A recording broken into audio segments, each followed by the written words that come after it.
नमस्कार दोस्तों, आपका हमारे YouTube चैनल कैरियर कोच पे स्वागत है। दोस्तों, हम लोगों ने सोन माटी कहानी संग्रह के अंतर्गत अभी तक 8 कहानी से संबंधित जो भी महत्वपूर्ण सवाल बन सकते थे उन सभी सवालों को हल कर लिया है। इस सेशन में हम लोग उसका 9वां कहानी जो है आपका भीतर बाहर, इसको हल करने का प्रयास करेंगे दोस्तों। तो यदि आपने अभी तक कहानी नहीं पढ़ा है तो पहले उसे पढ़ लेंगे, उसके बाद ही आप जो है इस सवाल को हल करेंगे। तो चलिए शुरू करते हैं। पहला सवाल है आपका कि भीतर बाहर कहानी के रचवैया का नाम की है। यानी ये जो आपका कहानी है भीतर बाहर, इसके रचवैया कौन है, यानी इसके लेखक कौन है। तो ये तो है आपका सोन माटी कहानी के अंतर्गत। तो सोन माटी कहानी संग्रह के जो लेखक हैं वो कौन है, तो डॉक्टर विनोद कुमार। तो इस तरह से जो है ये आपके कौन हो गए, तो इसके लेखक हो गए। अगला सवाल क्या है आपको, भीतर बाहर कहानी कौन किताबें शामिल है। यानी ये जो कहानी है आपका कौन सा, तो भीतर बाहर जो कहानी है ये किस कहानी के अंतर्गत है। तो ये किसके अंतर्गत है, तो ये है आपका सोंध माटी कहानी के अंतर्गत इसको शामिल किया गया दोस्तों। अगला जो है आपका, भीतर बाहर कहानी में कौन कौन पात्र है, यानी कौन कौन पात्र है इस कहानी में। तो देखिए, किसी भी कहानी को अगर आपको याद रखना है तो सबसे पहले उसके जितने पात्र हैं उन सभी को आपको याद रखना होगा। तो इसमें जो है पात्र कौन कौन से हैं, तो एक तो आपका सिरजुआ है और दूसरा लेखक स्वयं है। तो इस तरह से इसका उत्तर क्या हो जाएगा, तो इसका उत्तर हो जाएगा आपका सी, ए एवं बी। अगला सवाल है आपका कि भीतर बाहर कौन भाविक कहानी लगे। यानी ये जो आपका कहानी है कौन सा, तो भीतर बाहर जो कहानी है दोस्तों ये किस तरह का कहानी है। तो ये किस तरह का कहानी है, तो ये आपका सांप्रदायिक सद्भाव से संबंधित है या धार्मिक है या फिर पारिवारिक है या कोई नहीं। तो ये जो कहानी है ये किस पे आधारित है, तो ये है आपका सांप्रदायिक सद्भाव के आधार पर इसको लिखा गया दोस्तों। तो इस प्रकार इसका उत्तर क्या हो गया, ए। अगला सवाल क्या है, भीतर बाहर कहानी के कौन रकमे कहानी कहल जा पा रहे। यानी ये जो कहानी है इसको किस प्रकार का हम लोग कहानी कह सकते हैं, संस्मरण, वर्णनात्मक, विचार प्रदान या ई सब है। तो चूंकि ये जो ये कहानी है दोस्तों ये लेखक के जीवन से खुद घटित है, तो इस प्रकार से ये कौन सा कहानी हो गया, तो ये हो गया आपका संस्मरण। यानी ये कहानी जो है उन्होंने इसको खुद के जीवन में ये घटना हुई थी और उसको याद करके उन्होंने लिखा है। तो इस प्रकार से ये क्या हो गया, तो संस्मरण हो गया। अगला सवाल क्या है, कुइयां में कौन डूबल रहे। यानी कुइयां जो है, कुइयां में कौन डूब गया था इस कहानी के अंतर्गत पूछ रहा है आपसे। तो हम लोगों ने देखा था कि इस कहानी में जो है सिरजुआ जो रहता है उसका पैर फिसल जाता है, वो नहाने जाता है कुआं पर और पैर फिसलने के कारण वो कुआं में डूब जाता है, उसकी मृत्यु हो जाती है।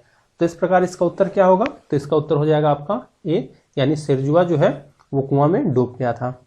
अगला सवाल क्या है, सिरजुआ केकर बेटा है। यानी सिरजुआ किसका बेटा था, यानी सिरजुआ के पिताजी का नाम आपसे पूछ रहा है। तो सिरजुआ जो है वो किसका बेटा था, तो ये किसका बेटा था दोस्तों, तो ये था आपका इबादत खां का बेटा था।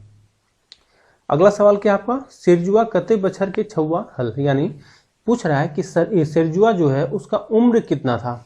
तो उसका उम्र कितना था, 30 बछर, 25, 26 या 18। तो उसका जो उम्र था वो कितना था, तो वो था 26 साल का था, यानी 26 बछर का था। अगला सवाल क्या आपका, आदमी के मोरल बाद कौन चीज रह जाए। यानी आदमी जब मर जाता है तो उसका कौन सा जो चीज है वो रह जाता है। तो कौन सा रह जाता है, गुण, गात, ए और बी दुइयो या कोनो नहीं। तो कोई भी आदमी के मरने के बाद उसका जो गुण है वो हमेशा के लिए रह जाता है। तो इस प्रकार इसका उत्तर क्या हो जाएगा दोस्तों, तो ए, यानी गुण। अगला सवाल है आपका, इबादत खां मेहनत करके का खरीद ले। यानी इबादत खां जो है, यानी इबादत खां कौन है, तो ये सिरजुआ के पिताजी हैं। उन्होंने मेहनत करके क्या खरीदा था, मारुति, टैक्सी, दोनों या कोनो नहीं। तो उन्होंने टैक्सी खरीदा था, क्या खरीदा था, तो टैक्सी खरीदा था। अगला सवाल है आपका कि के आपन होब और मेहनत से टैक्सी किनने हले। यानी इस कहानी में जो है वो कौन अपना मेहनत करके जो है टैक्सी खरीदा था, यानी टैक्सी गाड़ी खरीदा था। तो सिरजुआ, इबादत खां, लेखक या रोहित। तो ये गाड़ी कौन खरीदा था दोस्तों, तो ये खरीदे थे सिरजुआ के पिताजी, यानी कौन, तो इबादत खां जो है इस गाड़ी को खरीदे थे मेहनत करके।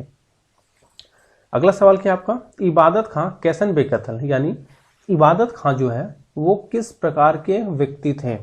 तो नेक नियत वाला, सादा जिंदगी जिए हिमायती या दुख विपत में मदद करे वाला या इस सब है। तो देखिए इबादत खां जो थे वो अच्छे नियत के इंसान थे, यानी कि वो उनका नियत कैसा था, तो नेक था। वो सादा जिंदगी जीने में जो है वो विश्वास करते थे और दुख विपत में यानी किसी के भी जो है दुख के घड़ी में जो है वो मदद के लिए हमेशा तैयार रहते थे। तो इस प्रकार इसका उत्तर क्या हो जाएगा, इसका उत्तर हो जाएगा दोस्तों आपका डी। क्या, तो डी। अगला सवाल क्या आपका, अगला सवाल है कि शेरजुआ के बाप कौन किस्म के विकट रहे, यानी ये जो शेरजुआ है इसके जो पिताजी हैं वो किस प्रकार के व्यक्ति थे। तो गाँव के कोनो आदमी के दुख विपद घड़ी बहुत मदद करेली, यानी ये जो थे वो गांव के किसी भी व्यक्ति को जो है अगर कोई दुख होता था या वो किसी विपत्ति में होता था तो वो उसकी मदद करते थे। तो जी हाँ, ये सही है आपका। दूसरा है आपका रायत बिरायत कोई बीमार भेले सुनते गाड़ी देके आई जत लग। तो जी हाँ दोस्तों, ये भी सही है, यानी रात बिरात को अगर कोई भी बीमार हो जाता था तो वो अपनी गाड़ी जो उन्होंने खरीदा था, यानी कौन सी गाड़ी, तो टैक्सी गाड़ी, उसको वो लेके आ जाते थे, उसको अस्पताल ले जाते थे। तो इस तरह से इसका उत्तर क्या हो जाएगा, तो उत्तर हो जाएगा आपका सी, यानी ए और बी दोनों। अगला सवाल क्या आपका, बांसे के बखोर में 22 फुटल है, यहाँ बसायत किकरा कहल गेल है। यानी ये एक कहावत है। क्या कहावत है कि बांसे के बखोर में 22 फुटल है, यानी बांसे का बखोर कहने का अर्थ होता है कि जहाँ पे बांस जो है रहता है, यानी जहाँ पे काफी सारा बांस होता है उसको बांस का बखोर कहता है, और उसी के बखोर यानी उसी में जो है जहाँ बांस रहता है वहीं कोई बांस फूटता है, यानी बसार फूटता है। तो इसी प्रकार ये किसके लिए कहा गया था, तो ये कहा गया था शेरजुआ के लिए। क्यों, क्योंकि इबादत खां शेरजुआ के पिताजी थे और ये नेक दिल इंसान थे, काफी मेहनती थे, हमेशा दूसरों को मदद करते थे। किसी को भी अगर कोई दुख की घड़ी हो या विपत्ति का कोई समय हो तो उसको जो है ये मदद किया करते हैं। उसी प्रकार शेरजुआ था, ये भी जो है अपने पिता जी के जो है पद चिन्हों पे चलता था और लोगों को जो है दुख के घड़ी में या फिर किसी भी विपत्ति के समय मदद किया करता था। तो इसी कारण शेरजुआ के लिए ही ये कथन कहा गया है कि बांसे के बखोर में बसाए फूटल है। नेक्स्ट क्या है, शेरजुआ कौन खेल के खिलाड़ी है, यानी शेरजुआ जो है वो किस खेल का खिलाड़ी था, कौन सा खेल वो खेलता था, क्रिकेट, फुटबॉल, हॉकी या कबड्डी। तो वो कौन सा खेल खेलता था दोस्तों, तो वो खेलता था आपका फुटबॉल, और इस कहानी में फुटबॉल मैच के ही बारे में बताया गया है। अगला सवाल है, शेरजुआ के प्रिय खेल की रहे, यानी उसका प्रिय खेल कौन था। तो हम लोग देखिए कि इसका जो प्रिय खेल था वो फुटबॉल था, और इसी फुटबॉल मैच का जो है इस कहानी में जिक्र किया गया है। अगला सवाल है आपका, शेरजुआ अपन टीम कर की रहे, यानी शेरजुआ जो है वो अपने टीम का क्या था, कप्तान, खिलाड़ी, उप कप्तान या गोलकीपर। तो कह सकते हैं हम लोग कि वो अपने टीम का क्या था, तो वो कप्तान था। क्या, तो कप्तान था। अगला सवाल है आपका, भीतर बाहर कहानी लेखक कौन घटना के जिक्र करल है, यानी भीतर बाहर जो है कहानी में लेखक कौन सा घटना का जिक्र किया है, फुटबॉल मैच का, हॉकी मैच का, क्रिकेट मैच का या इस सब है। तो इसमें हम लोगों ने देखा था कि इस कहानी में जो है फुटबॉल मैच का जिक्र किया जाता है, जो कहाँ पे होता है, तो आपका अमृतनगर में इसको खेला जाता है, और इस मैच में जो है वो शेरजुआ क्या रहता है, तो कप्तान रहता है। अगला है आपका कि शेरजुआ संग लेखक कहाँ फुटबॉल खेले आयल रहा था, यानी शेरजुआ के साथ जो है ये कहाँ पे फुटबॉल खेलने के लिए आते थे।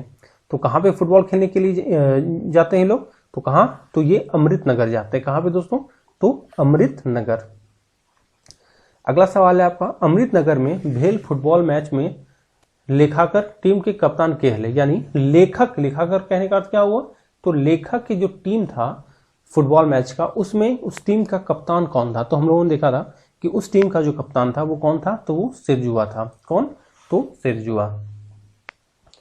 अगला सवाल देखिए क्या है, कौन ठिन दंगा भेल है, यानी कहाँ पे जो है दंगा हुआ था, कहाँ पे दंगा हुआ था इस कहानी में, तो इस कहानी में हुआ था आपका टाउन में, रांची में, अमृतनगर में या गांव में। तो ये हजारीबाग टाउन में हुआ था। कहाँ पे, तो हजारीबाग जो है वो टाउन में दंगा हुआ था, और इस कारण वहां पे क्या किया गया था, तो धारा 144 लगा दिया गया था। और ये दंगा किसके बीच हुआ था, तो हिंदू मुस्लिम को लेके ये दंगा हुआ था। तफराक मनी की हुए, तो देखिए इस कहानी में एक वर्ड यूज किया गया है तफराक। इसका अर्थ क्या होता है, तो इसका अर्थ होता है दंगा। क्यों, इसमें कहाँ यूज किया गया है, तो शेरजुआ जब हजारीबाग से लौटता है अपने दोस्त का इलाज करवा के, तब वो रात में यही सोचता है कि हमारे यहाँ जो है हमारे गाँव में कभी भी कोई तफराक नहीं हुआ है, यानी कोई दंगा नहीं हुआ है। के कहल के आइस बिन खेले हामिन नी जयबन, यानी इस कहानी में कौन कहा कि आज जो है हम लोग बिना खेले नहीं जाएंगे। तो कौन कहा था? सिरजुआ, कप्तान ए और बी दुइयो, रोहित। तो देखिए इसमें क्या आंसर होगा, तो इसमें सी होगा। क्यों होगा सी? क्योंकि सिरजुआ जो है वो कप्तान था और सिरजुआ ने ही ये बात कहा था कि आज हम लोग बिना खेले यहाँ से नहीं जाएंगे। तो इस तरह से इसका उत्तर क्या हो गया दोस्तों? तो इसका उत्तर आपका सी हो गया। अमृतनगर में फुटबॉल खेल में केकर हाथ टूटल, यानी अमृतनगर में जब फुटबॉल खेला जा रहा था, मैच खेला जा रहा था, तो किसका हाथ टूटा था? तो इसमें जो है किसका हाथ टूटा था? तो रोहित का हाथ टूटा था। और रोहित जो है किस टीम से खेल रहा था? तो जिस टीम का सिरजुआ कप्तान था उसी टीम से रोहित खेल रहा था। जब वो खेलते हुए जब बॉल जो है दूसरे को पास कर रहा था, छीन रहा था, उसी समय जो है वो गिर गया था और उसका हाथ जो है वो टूट गया था। सिरजुआ रोहित के कांधे उठाए के कहाँ निकल रहे, यानी कह रहा है सवाल में कि सिरजुआ जो है वो रोहित को अपने कंधे पे उठा के कहाँ ले गया था। तो कहाँ ले गया था? तो अस्पताल, रोहित के घर, आपन घर या लेखक के घर। तो कहाँ लेके गया था? तो वो अस्पताल जो है यानी हजारीबाग हॉस्पिटल सिरजुआ जो है रोहित को उठा के लेके चला गया था। रोहित के अस्पताल के पहुंचालक, यानी रोहित को जो है अस्पताल कौन पहुंचाया था? तो रोहित को अस्पताल कौन पहुंचाया था दोस्तों? तो ये सिरजुआ जो है वो रोहित को अस्पताल पहुंचाया था। और कैसे पहुंचाया था? तो अमृतनगर से जो है वो भाड़े पे रिक्शा लेके कहाँ चला जाता है? तो हजारीबाग बस स्टैंड जाता है। बस स्टैंड के बाद जो है रिक्शा वाला जाने से मना कर देता है। इस कारण फिर वहां से वो उसको अपने कंधे पर उठा के जो है लेके चला जाता है। कहाँ? तो अस्पताल। अगला सवाल क्या है आपका कि सड़कें भेटाइल पुलिसियन ओखनी के की कहलथिन, यानी कहाँ पे ये लोग पुलिस लोग भेटाए थे? तो जब रिक्शा वाला बस स्टैंड के पास से आगे जाने के लिए मना कर देता है तो फिर जो सिरजुआ जो रहता है वो उसको वहां उठा के इसमें क्या होता है दोस्तों कि ये लोग जब दिखा लेते हैं क्या, यानी जब रोहित को जो है वो इलाज करवा लेता है, उसके बाद जब ये लोग वापस आते रहता है तो उस समय जो है क्या कहता है, पुलिस वाले उसको मिलते हैं और क्या कहते हैं कि तुम लोग जो है कहाँ जा रहे हो। तो वही यहाँ सवाल आपसे पूछा गया है कि वो लोग क्या क्या कहते हैं। अबे तुम लोग इधर कहाँ भटक रहे हो, पता नहीं 144 लागू है, यानी ये दोनों कथन कहते हैं। जानते नहीं हो हिंदू मुस्लिम, भागो जल्दी, यानी जानते नहीं हो हिंदू मुस्लिम के बीच दंगा हुआ है, जल्दी भागो यहाँ से। तो ये जो तीनों कथन है, ये तीनों कथन कौन कहते हैं? तो पुलिस वाला को कहते हैं। पुलिस जो है, पुलिस वाला ये लोग यानी सिरजुआ और रोहित को कहता है। अगला है आपका कि के कहलक मुझे जाने की परवाह नहीं है, दोस्त की मुसीबत में दोस्त काम आए वही दोस्ती है। तो देखिए जब पुलिस वाला ने सिरजुआ से पूछा कि तुम लोग इधर कहाँ जा रहे हो, तुम लोग को पता नहीं है कि यहाँ पे दंगा हुआ है हिंदू मुस्लिम का, धारा 144 लगा हुआ है, तो सिरजुआ बोलता है कि सर मुझे जाने की परवाह नहीं है, दोस्त की मुसीबत में दोस्त काम आए वही दोस्ती है। तो ये जो है किसने कहा था? तो ये किसने कहा था? तो सिरजुआ ने कहा था। किसको कहा था? तो पुलिस वालों को कहा था। अगला सवाल क्या आपका, सिरजुआ बड़ा नरम होके की कहलक। तो देखिए उसने क्या कहा, मुझे जाने की परवाह नहीं है। तो जी हाँ, नरम होके, यानी नरम होके वो किसको बोला था? तो पुलिस वालों को बोला। क्या बोला? मुझे जाने की परवाह नहीं है, दोस्त की मुसीबत में दोस्त काम आए, यानी ये दोनों कथन उसने कहा था वही दोस्ती है, यानी ये तीनों कथन जो है उसने कहा था। इस प्रकार इसका उत्तर क्या हो जाएगा दोस्तों? तो डी। अगला सवाल क्या है, रात भर सिरजुआ के नींद नाई भिलक काहे, यानी पूछ रहा है कि रात भर जो है सिरजुआ को नींद नहीं आया, क्यों? जब वो रोहित को इलाज करवा कर जब गांव लौटा था तो उसको जो है वो रात भर नींद नहीं आया था। क्यों नहीं आया था? तो देखिए क्यों नहीं आया था। आदमी एक दूसरे के खून के प्यासल कीले है जात, यानी पूछ रहा है इसमें कि आदमी जो है वो एक दूसरे के खून के प्यासा क्यों हो गया है। दूसरा पूछ रहा है आपसे, दूसरा कह रहा है कि मति खराब है जाहन और दूसर के जान लिए पर तुल जाए, यानी उन लोग का सबका मति खराब हो गया है और दूसरे को जान लेने पे लोग क्या हो गया? तो तुल गया है। सांप्रदायिक जहर पिलवेहत, यानी सांप्रदायिक कहने का अर्थ क्या हुआ? तो जो धर्म के नाम पे लड़ते हैं उसको सांप्रदायिकता कहा जाता है। तो वही वो सोचता है कि जो है यहाँ पे सभी लोग जो है वो एक दूसरे के खून के प्यासे हो गए हैं, ये लोग एक दूसरे के जान लेने पे तुले हुए हैं, ये लोग सांप्रदायिक जहर जो है वो फैला रहे हैं। तो इस तरह से इसका उत्तर क्या हो जाएगा दोस्तों? तो इसका उत्तर हो जाएगा आपका डी, यानी ई सभी। अगला सवाल देखिए क्या है, कौन वजह से शहर से बेस गांव है। यानी सिरजुआ इसमें सोचता है कि शहर से तो अच्छा हमारा गांव है, तो किस कारण से। किले की सब मिलजुल के रहे, जी हाँ, गांव में जो है उसका मानना है कि सब कोई मिलजुल के रहते हैं। फरका फरकी नाय रहे, मतलब कोई अलग नहीं रहता है। तफराक नाय हुए, तो हम लोग देखिए तफराक का अर्थ क्या होता है, तो एक प्रकार का दंगा है ये। यानी इस तरह से इसका उत्तर क्या हो जाएगा दोस्तों, तो इसका उत्तर हो जाएगा आपका डी।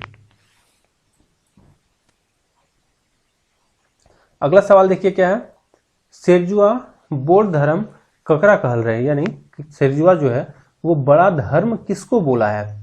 आदमी के हेवे के सोबले बड़ गुण है, यानी आदमी होना जो है सबसे बड़ा गुण है। तो जी हाँ, आदमी से प्यार, यानी आदमी को जो है आदमी से प्रेम करना चाहिए।